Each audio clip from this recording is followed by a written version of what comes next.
Hello students, I hope you all are safe and healthy. So today we're going to begin with part 4 video of chapter number 2. Alright. So the first topic of today's video is how strong are acid or base solutions. So we already know that how acid-base indicators can be used to distinguish between an acid and a base. हमने first video में indicators के बारे में पढ़ा था. In that video, I explained about indicators. कैसे indicators किसी भी acidic solution को और basic solution को identify करते हैं. Alright? Like how they change their color. Suppose phenolphthalein है और अगर वो acidic solution में हम उसको add करेंगे तो solution का color colorless होगा. ठीक है, उसमें कोई भी कलर नहीं होगा. और अगर हम फिनोफ्थलीन को बेसिक सॉल्यूशन में ऐड करेंगे तो उसका कलर कलरलेस से पिंक में चेंज हो जाएगा. ठीक है, तो इससे हमें समझ में आता है कि whether this solution is acidic और basic. Secondly, we have also learnt about effect of dilution on H plus ions और OH minus ions. Dilution का मतलब जब हम एसिड में या बेस सॉल्यूशन में वाटर ऐड करते हैं तो डाइल्यूट हो जाता है एसिड और बेस. ठीक है, ये हमने कैरेक्टरिस्टिक्स में पढ़ा था, डाइल्यूट एसिड और dilute base. So in case of dilute acid, number of H plus ion per unit volume decreases. जब हम एसिड को डाइल्यूट करते हैं और ज़्यादा वाटर ऐड करके तो H प्लस आयंस की जो क्वांटिटी होती है पर यूनिट वॉल्यूम वो डिक्रीज हो जाती है and hence the solution becomes less acidic. Obviously जब H प्लस आयंस कम होंगे तो सॉल्यूशन भी लेस एसिडिक होगा. Similarly in case of dilute base also, dilute base कब होगा? जब ज़्यादा वाटर ऐड करते हैं और वाटर ज़्यादा ऐड करने की वजह से क्या होगा? OH आयंस कि जो क्वांटिटी है पर यूनिट वॉल्यूम डिक्रीज हो जाएगा and therefore solution becomes less basic. So there arises few questions. First is how can we quantitatively find the amount of these ions present in a solution? हम कैसे पता कर सकते हैं कि कितने H plus ions या कितने OH negative ions acid या basic solution में present होते हैं. Secondly, how do we judge how strong a given acid or a base is? हम कैसे बता सकते हैं कि ये acid कितना strong है या कितना weak है या वैसे ही base कितना strong है या कितना weak base है? How can we tell this? So we can tell this by making use of a universal indicator. So what is a universal indicator? It is a mixture of several indicators which give different colors at different pH. That means different pH values per different colors आते हैं. Here you can see one table. So in this table you can see that at different pH values starting from 0 till 14 you can see different colors are there. Like for example at pH 0 dark red color is there, at pH 7 green color is there, at pH 11 purple color is there, and then at pH 14 dark violet color is there. Okay, now let us first understand what is a pH.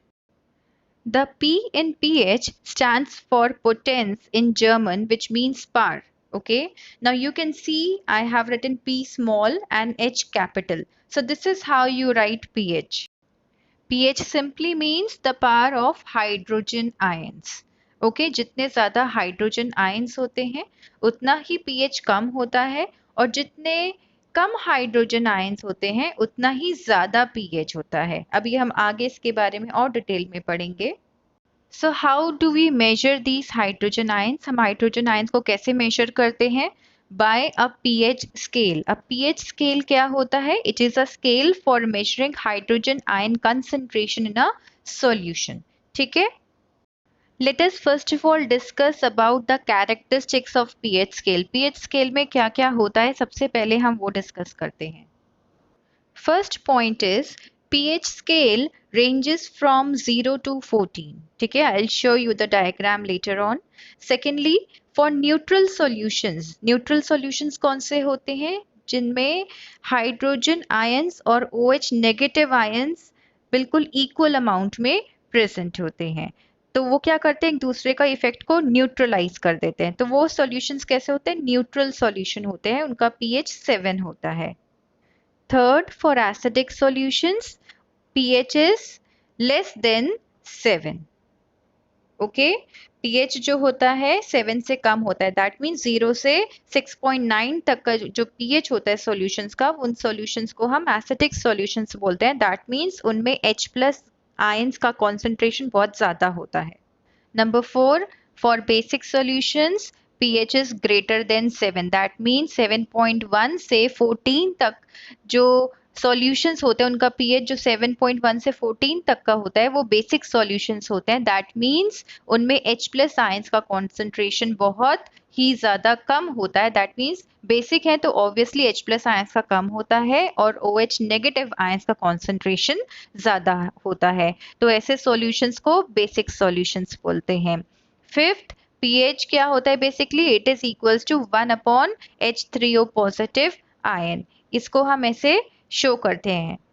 और you can also say that pH is inversely proportional to H3O positive ion, क्योंकि 1/H3O positive है, that means pH जो है inversely proportional होता है H3O positive ions या H plus ions के। that means अगर pH ज़्यादा है तो H3O positive ions का concentration कम होता है, और अगर pH कम है तो H3O positive ions का concentration ज़्यादा होता है। इनवर्सली प्रोपोर्शनल है, अगर एक कम होता है तो दूसरी क्वांटिटी ज्यादा होती है।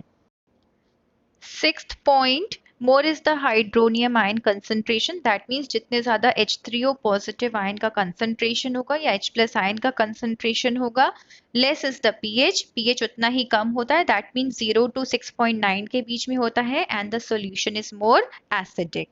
Seventh point, more is the OH negative ion concentration. जितना ज्यादा हाइड्रोक्साइड आयंस होंगे उतना ही H प्लस आयंस की क्वांटिटी कम होगी, है ना। Less is the hydrogen ion concentration, और जब हाइड्रोजन आयन कंसंट्रेशन कम होगा तो greater is the pH, pH 7.1 से 14 तक होगा, ज्यादा होगा pH and the solution will be more basic. Now this is the pH scale. Here you can clearly see from 0 to 6.9 the medium is acidic. From 7.1 to 14 the medium is known as alkaline. Acidic medium में H plus ions की concentration बहुत ज़्यादा होती है और alkaline medium में OH negative ions की concentration बहुत ज़्यादा होती है। Basic medium and alkaline medium एक ही बात है, and pH 7 is known as neutral medium. ठीक है। So this is another elaborated pH scale in which you can see 7 pH is neutral at the center, and then if we start from 1 to 3 pH or 0 to 3 pH, this is known as strong acid. 4 to 6 weak acid, then 8 to 10 is weak base, and then 11 to 14 is strong base. तो अगर हम centre से बाहर की तरफ जाएंगे तो weak acid और वीक बेस है, और बिल्कुल एक्सट्रीम कॉर्नर्स में दोनों तरफ strong acid and strong base है। And one thing to be noted here is the colour. आप कलर देख सकते हैं, ये विब ग्योर की फॉर्म में है, starting from violet ending at red. ठीक है, तो जो स्ट्रॉन्गेस्ट बेस होता है उसका कलर पीएच सॉल्यूशन में या पीएच स्ट्रिप पर वॉयलेट आता है, और strong acid gives dark red colour. Now let me give you few examples of pH of some common substances. Like one is human blood and tears, pH is 7.4. Milk 6.8. Then saliva before meal is 7.8. Then gastric juice 1.0. Pure water 7. Soft drinks 3. Coffee 4.5. And then battery acid 0.5. HCl 0 क्योंकि strong acid है, NaOH 14 क्योंकि strong base है. So these are few examples with their pH. Now let us understand the importance of pH. How pH affects our daily life or affects our surroundings. So first is pH and digestion. pH और digestion कैसे related है, कैसे pH हमारे digestive system को affect करता है. Due to overeating of spicy food, Our stomach secretes excess of HCl. HCl acid होता है, अभी हमने पढ़ा है। और जब हम ज्यादा तेल वाला या मिर्च वाला खाना खाते हैं तो हमारे स्टमक में ज्यादा HCl सिक्रीट होता है, ज्यादा HCl बनता है। Due to this we suffer from pain and irritation in our stomach. पेट में फिर दर्द होने लगता है and this condition is known as acidity. Acidity बहुत कॉमन टर्म है, हम सुनते हैं कभी कभी एसिडिटी फॉर्म हो जाती है ज्यादा मिर्च वाला खाना खाने से। So this acidity can be prevented by using antacid like NaHCO3, sodium bicarbonate, or milk of magnesia, MgOH whole twice, magnesium hydroxide, aluminium hydroxide. So these are all acids which prevents acidity. Second is pH change as the cause of tooth decay. बहुत common problem है, हम students हैं, छोटे बच्चे जब ज़्यादा chocolates, ice cream या बहुत ज़्यादा शुगरी आइटम्स को कंज्यूम करते हैं तो दांत खराब होने लगते हैं ना, कीड़े लग जाते हैं दांत में। तो व्हाट एक्चुअली हैपेंस हियर, यहाँ पे होता क्या है basically, the bacteria present in our mouth degrade sugar into acid and as a result the pH of our mouth falls below 5.5। जो pH होता है हमारे मुंह का तो वो जो है 5.5 से भी कम हो जाता है। And you know very well 5.5 basically क्या है, एसिड मीडियम को शो करता है, ठीक है। The animal made up of calcium phosphate gets corroded। That means जो हमारे दांत के ऊपर जो वाइट कलर का एनेमल होता है वो किससे बना होता है, कैल्शियम फॉस्फेट से। सो धीमे धीमे वो एसिड जो बनता है वो खराब करता है एनेमल को and then we suffer from tooth decay, ठीक है। It can be prevented by using mild base toothpaste. Mild means थोड़ा वीक बेस वाला जो टूथपेस्ट होता है उसको यूज करने से ये प्रॉब्लम दूर हो जाती है। And also by rinsing mouth regularly with water. So is this clear how pH affects our tooth decay?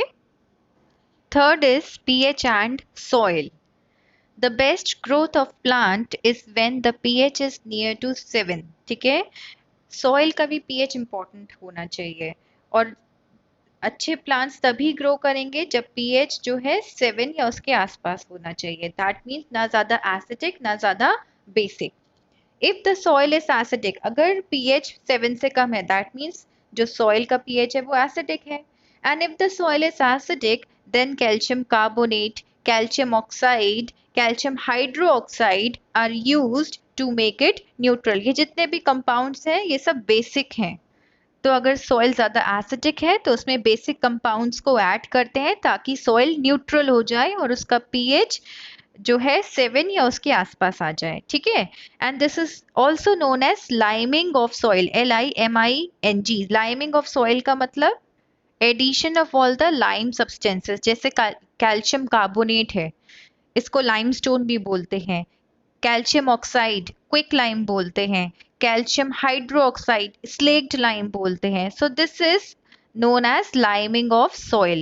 Secondly, if the soil is basic, अगर वो soil basic है तो उसमें एसिड वाले कंपाउंड्स को ऐड करते हैं, like for example fertilisers, compost, manure को ऐड करते हैं ताकि सॉइल फिर से दोबारा से न्यूट्रल हो जाए। Is that clear? So this is how pH affects soil.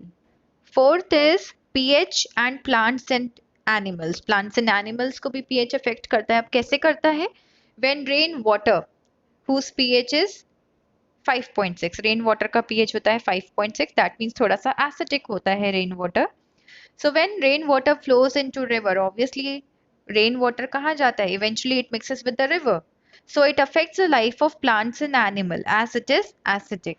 Acidic water plants के लिए भी खराब होता है, जैसे right now we have already discussed in point 3, and it is also harmful for animals also. Okay, the required pH range is 7.0 to 7.8. Okay, so this is how pH affects plants and animals. I hope it is clear to you.